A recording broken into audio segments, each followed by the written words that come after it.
बच्चा बच्चा जानता है कि अच्छा एक बात बताइए, फेंकू मतलब जैसे आप फेंकू कहेंगे तो ये फेंकने वाले लोग तो पहले भी थे, लेकिन जैसे ही आप फेंकू बोलते हैं तो लोग कहते हैं नरेंद्र मोदी की बात मत करना। जैसे ही आप कहते हैं डंका भी नरेंद्र मोदी की बात मत करना, तुम तो देशद्रोही हो। जैसे ही आप कहेंगे प्रचारक तो नरेंद्र मोदी तुम देशद्रोही हो। आप डंकावीर कह रहे हो, फेंकू कह रहे हो, वो भी पप्पू कहते हैं ऐसे तो। हाँ, ये पप्पू ने बता दिया ना कि पप्पू पप्पा बन गया है, सबके लिए तो खोल दिया ना।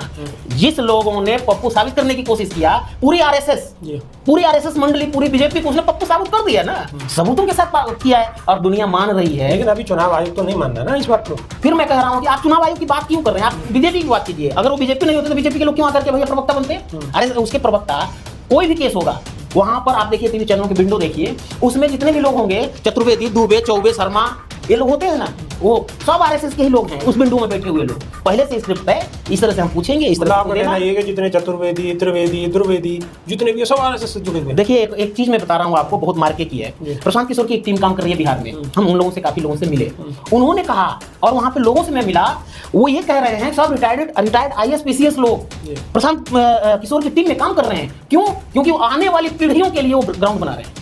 तो देखिए उन लोगों की जो सोच है, हमारे लोगों में और उनके में सोच है। अगर मैं बहुजन समाज की बात करूं तो हम लोग तत्कालिक बात करते हैं और वो लोग अगले, मतलब आप जमीन खरीदिए, आप मंदिर बनाइए, आप उसमें भगवान जी को बैठाइए और एटीएम खोल करके ब्राह्मण समाज को दे दीजिए, मनवादियों को दे दीजिए, आरएसएस के लोगों को दे दीजिए। नमस्कार, स्वागत है आपका। मेरा नाम है विपिन विभाग। हमारे साथ कांग्रेस के वरिष्ठ नेता कन्हैया लाल चौहान जी मौजूद हैं। कन्हैया लाल चौहान जी, स्वागत है। नमस्कार, धन्यवाद। चौहान जी, जिस तरीके से राहुल गांधी चुनाव आयोग पर निशाना साध रहे हैं और चुनाव आयोग का अभी तक कोई जवाब नहीं आया है, और अब वेबसाइट भी एक लॉन्च कर दी है और आम जनता से आह्वान किया है कि इस वेबसाइट में ज़्यादा से ज़्यादा लोग जुड़ें और अपनी राय रखें और चीज़ों को समझने की कोशिश करें। तो ये राहुल गांधी का जो चुनाव आयोग पर हमला है और चुनाव आयोग की खामोशी क्या दर्शाती है? ये देखिए, चुनाव आयोग की जो खामोशी है जी, इस तरह से है कि चोर चोरी कर रहा हो और अचानक से चोरी उसकी पकड़ी जाए जी, और वो चुनाव आयोग खुद ही सबूत भी दे कि हमने चोरी किया है। मतलब चोर तो पकड़ा ही जाए और वो ही खुद सबूत दे दे। अगर उन्होंने चोरी किया भी था तो उनको, इसीलिए तो डिजिटल डेटा नहीं दे रहे हैं। अब उनसे गलती ये हो गई कि उन्होंने डिजिटल डेटा दिया नहीं, उन्होंने वो 7 फीट लंबा डॉक्यूमेंट्स दे दिए। हाँ, पूरा का पूरा एक ट्रैक्टर ट्रॉली भर के कागज दे दिया। बिल्कुल। अब वो कागज जो दिया, उनको ये मालूम नहीं था, उन्होंने अंडर एस्टिमेट किया कि राहुल गांधी जी इतना कागज तो पढ़ेंगे नहीं। लेकिन उनको ये नहीं मालूम है कि आज के समय में अगर सभी नेताओं को अगर आकलन करें किसी भी दल का, तो सबसे ज्यादा मेहनत करने वाले नेता राहुल गांधी जी हैं। उन्होंने पूरा 6 महीना अपनी टीम के साथ लगाया और उस पे एक एक पहलू पे, एक एक पेज, एक एक चेहरे, एक एक नाम पता को मैच किया और तब उसमें से चीज़ों को निकाला। तो एक तो ये बात है कि चुनाव आयोग की खामोशी की वजह ये है कि चोर चोरी करते हुए पकड़ा गया और वो सबूत भी खुद ही दिया कि मैं चोरी किया हूँ। दूसरा विषय आपने कहा कि उन्होंने एक वेबसाइट लॉन्च की है।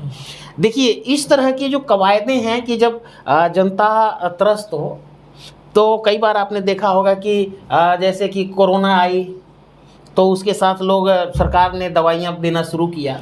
उसी तरह की चीज़ों को हमेशा की जो मजबूर जनता है उसको किस तरह से हम जाकर के उसकी मदद कर सकते हैं और किस तरह से उसको नई जानकारियाँ वहाँ से प्राप्त हो सकती है, इसके लिए उन्होंने ऐसा किया है। बिल्कुल। लेकिन चुनाव आयोग अगर इसमें कोई अपनी प्रतिक्रिया नहीं देता है और प्रतिक्रिया आती है तो बीजेपी की तरफ से आती है, बीजेपी के नेता कहीं ना कहीं उसमें बढ़ चढ़ कर हिस्सा ले रहे हैं। देखिए, बीजेपी, आरएसएस ही बीजेपी है जी, और बीजेपी ही चुनाव आयोग है जी। ये तीनों एक ही हैं, क्योंकि आरएसएस के लोग ही ब्यूरोक्रेट्स बने हुए हैं और ब्यूरोक्रेसी में जो लोग हैं आरएसएस के लोग ही हैं। तो वो तो तीनों एक ही जगह से संचालित होते हैं, नागपुर से। तो चुनाव आयोग जो खामोशी लिए हुए है वो तब तक खामोश रहेगा जब तक कि आरएसएस कुछ स्क्रिप्ट लिख के ना दे दे। मतलब क्या कहना चाह रहे हैं कि आरएसएस की स्क्रिप्ट से मोदी जी चल रहे हैं या चुनाव आयोग चल रहा है? अच्छा, ये आप कौन है दुनिया में रहते हैं भाई? ना, दुनिया में तो जिसमें आप रह रहे हैं उसी में हम रह रहे हैं। नहीं तो फिर सूचना कैसे आपको नहीं मिल रही? पूरी दुनिया जानती है आप कांग्रेस से ताल्लुक रखते हैं तो आपको ज़्यादा पता होगी अंदर की बातें। देखिए कांग्रेस आपके ज़्यादा गहरे हाथ हैं। हाँ नहीं, गहरे हाथ की बात नहीं है। बात यह है कि जो केस जी पूरी तरह से डिस्क्लोज हो गया हो और पूरी दुनिया ये जान गई हो कि मोदी जी जो हैं वो आरएसएस का एकमात्र चेहरा है। जी आरएसएस भी नहीं है ना वो बीजेपी हैं। जी अभी ठनी हुई है ना, आप देख लीजिए कि 2 साल हो गया बीजेपी को अपना राष्ट्रीय अध्यक्ष नहीं मिल रहा है, क्योंकि आरएसएस चाहती है संजय जोशी हो जाएं या वसुंधरा राजे हो जाएं। ये दोनों जो शेर हैं दोनों वहाँ के गुजरात वाले, ये नहीं चाहते हैं, ये अपनी टीम से चाहते हैं कि जैसे नड्डा जी थे उस तरह का कुछ मिले। संजय जोशी कहाँ से हैं? संजय जोशी भी कहीं से भी हों, लेकिन आरएसएस के प्रमुख व्यक्तियों में से एक है। अच्छा। और वो सीडी कांड वगैरह सब हुआ था, किसने कराया था, तो ये सारी दुनिया लोग जानते हैं। और आप कह रहे हैं कि भाई हमारे लंबे हाथ हैं तो हम ज़्यादा जानते हैं। बच्चा जानता है कि अच्छा एक बात बताइए, फेंकू मतलब जैसे आप फेंकू कहेंगे तो ये फेंकने वाले लोग तो पहले भी थे, लेकिन जैसे ही आप फेंकू बोलते हैं तो लोग कहते हैं नरेंद्र मोदी की बात मत करना। जैसे ही आप कहते हैं डंकावीर, नरेंद्र मोदी की बात मत करना, तुम तो देशद्रोही हो। जैसे आप कहेंगे प्रचारक, तो नरेंद्र मोदी तुम देशद्रोही हो। तो आप डंकावीर कह रहे हो, फेंकू कह रहे हो, वो भी पप्पू कहते हैं ऐसे तो। हाँ, ये पप्पू ने बता दिया ना कि पप्पू पप्पा बन गया है, सबके लिए तो खोल दिया ना। जिस लोगों ने पप्पू साबित करने की कोशिश किया, पूरी आरएसएस मंडली, पूरी बीजेपी को उसने पप्पू साबित कर दिया ना, सबूतों के साथ किया है और दुनिया मान रही है। लेकिन अभी चुनाव आयोग तो नहीं मान रहा ना इस बात को। फिर मैं कह रहा हूं कि आप चुनाव आयोग की बात क्यों कर रहे हैं, आप बीजेपी की बात कीजिए। अगर वो बीजेपी नहीं होते तो बीजेपी के लोग क्यों आकर के भैया प्रवक्ता बनते? अरे उसके प्रवक्ता, कोई भी केस होगा वहां पर आप देखिए टीवी चैनलों की विंडो देखिए, उसमें जितने भी लोग होंगे, चतुर्वेदी, दुबे, चौबे, शर्मा, ये लोग होते हैं ना, वो सब आरएसएस के ही लोग हैं उस विंडो में बैठे हुए लोग। पहले से स्क्रिप्ट है, इस तरह से हम पूछेंगे, इस तरह से आपका कहना ये है कि जितने चतुर्वेदी, त्रिवेदी, दुर्वेदी जितने भी सब आरएसएस से जुड़े हुए हैं। देखिए एक चीज मैं बता रहा हूँ आपको, बहुत मार्के की है। प्रशांत किशोर की एक टीम काम कर रही है बिहार में। हम उन लोगों से, काफी लोगों से मिले, उन्होंने कहा, और वहां पे लोगों से मैं मिला, वो ये कह रहे हैं सब रिटायर्ड आईएएस पीसीएस लोग प्रशांत किशोर की टीम में काम कर रहे हैं। क्यों? क्योंकि वो आने वाली पीढ़ियों के लिए वो ग्राउंड बना रहे हैं। तो देखिए उन लोगों की जो सोच है, हमारे लोगों में और उनके में सोच है। अगर मैं बहुजन समाज की बात करूं तो हम लोग तत्कालिक बात करते हैं और वो लोग अगले, मतलब आप जमीन खरीदिए, आप मंदिर बनाइए, आप उसमें भगवान जी को बैठाइए और एटीएम खोल करके एक ब्राह्मण समाज को दे दीजिए, मनुवादियों को दे दीजिए, आरएसएस के लोगों को दे दीजिए। तो जितना लोग सरकार इसमें आज की सरकार चला रहे हैं, वो किसी भी पद पे हों, आप वो देखेंगे कि आरएसएस के लोग ही होंगे, आरएसएस की विचारधारा से प्रभावित लोग होंगे, आइडियोलॉजी को फॉलो करने वाले लोग होंगे। जैसे कि बहुत सारे लोग होते हैं कि किसी भी दल का प्रचार करते हैं, लेकिन वो पार्टी के लोग नहीं होते हैं, उस विचारधारा को फॉलो करने वाले लोग होते हैं। तो जितने भी लोग ब्यूरोक्रेट्स आज दिखाई पड़ते हैं, वो सभी लोग आरएसएस की विचारधारा से प्रभावित लोग हैं और वो उसी तरह का काम करेंगे जिससे आरएसएस मजबूत हो, जिससे कि बीजेपी मजबूत हो। अगर सारे आईएएस पीसीएस बीजेपी के लिए, आरएसएस के लिए काम कर रहे हैं तो फिर आपकी तो दाल गलने वाली है ना। हाँ सही कह रहे हैं, क्योंकि जब जनता जब चलती है ना तो बड़े बड़ों का सिंहासन हिला है। मोदी जी कौन है खेत की मूली है भाई? ये मोदी जी और आरएसएस से इसके है कि आइडियोलॉजी में एक फंसा हुआ एक भ्रम जाल, उन्होंने इंद्रजाल रच दिया था। अब वो इंद्रजाल टूट रहा है। अभी तो सुना है कि गृह मंत्री अभी सीतामढ़ी में जाके सीता जी का मंदिर बनवा, हाँ ये मंदिर बनवाएंगे।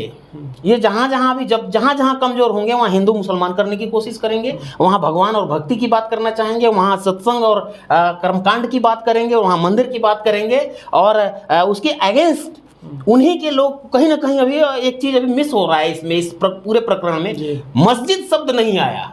ये मस्जिद शब्द भी जल्दी ही बीजेपी कहीं ना कहीं से फोड़ेगी, जिससे कि तब वो बैलेंस बनेगा। अच्छा, अभी तो वो एक तरफा हो रहा है तो मजा नहीं आ रहा है। उनकी जो मानसिकता है कि भाई मजा आना चाहिए, तो मजा आने के लिए मस्जिद का जिक्र आप करने लगे। देखिए हम कर रहे हैं, हम तो भाई हमेशा ही मस्जिद, मंदिर, गुरुद्वारा, चर्च, हम तो सबकी बात करते हैं ना, हम जाति की बात नहीं करते हैं। ये देखिए क्या कहेंगे कि हम लोग हिंदू हैं, हिंदू खतरे में है। अरे भाई हिंदू खतरे में नहीं है, रोजगार खतरे में है, शिक्षा खतरे में है, दवाई खतरे में है, मतलब इस तरह की चीजें खतरे में है। लेकिन आपको क्या बताता है कि आप हिंदू खतरे में हैं? वो आपको खतरे की तरफ दिखा करके, मुसलमान को सामने खड़ा करके आप पूरे बहुजनों की लंगोटी साफ कर दिया, एकदम नंगा कर दिया है। जो तन पे थोड़े कपड़े हैं ना, वो कर्जा से पहने हुए कपड़े हैं। मतलब महंगाई आपको नहीं मालूम है? हो सकता है कि आपके पास बीजेपी का पैसा आता हो, आपको महंगाई फील ना होती हो, लेकिन हम लोगों को तो फील होती है साहब। हम लोग रोज कमाने खाने वाले लोग हैं। देखिए ये भारत, राहुल गांधी भी रोज कमाने बैठे हैं।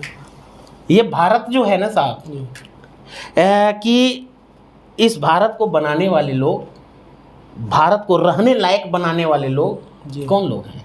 बहुजन समाज के लोग हैं, और उन्हीं की दशा खराब है। और उसका कारण है कि जितनी भी चीज़ें हुई हैं अभी पिछले 10-15 सालों में, ये 10 साल का जो है उसमें सिर्फ हिंदू मुसलमान किया गया ना। रोजी रोजगार की बात मोदी जी ने कहा था, लोगों को भ्रम दिया था कि भाई अब की बार सब कुछ बेड़ा पार, और सबको कर दिया बंटा धार। इसलिए अब जाएगी सरकार, और यही चाहते हैं कि भैया माफ़ करो, गलती जी हमसे हो, मोदी जी गलती हमसे हो गई। सारी जनता कर रही है, पूरे देश की जनता कर रही है, बिहार की जनता करके दिखाने जा रही है। बिहार की जनता करके दिखाने जा रही है। कन्हैया लाल जी कुछ ऐसा कह रहे हैं, लेकिन बिहार की जनता क्या चाहती है इसके लिए तो धैर्य रखना पड़ेगा, इंतज़ार करना पड़ेगा। लेकिन कन्हैया कुमार जी की बातें आपको कैसी लगी, कन्हैया लाल चौहान जी की, तो आप कमेंट के माध्यम से अपनी राय अवश्य रखिए, हमें इंतज़ार रहेगा। तो अभी के लिए सिर्फ इतना ही, नई वीडियो में फिर रूबरू होंगे। बहुत बहुत शुक्रिया साहब। नमस्कार, धन्यवाद।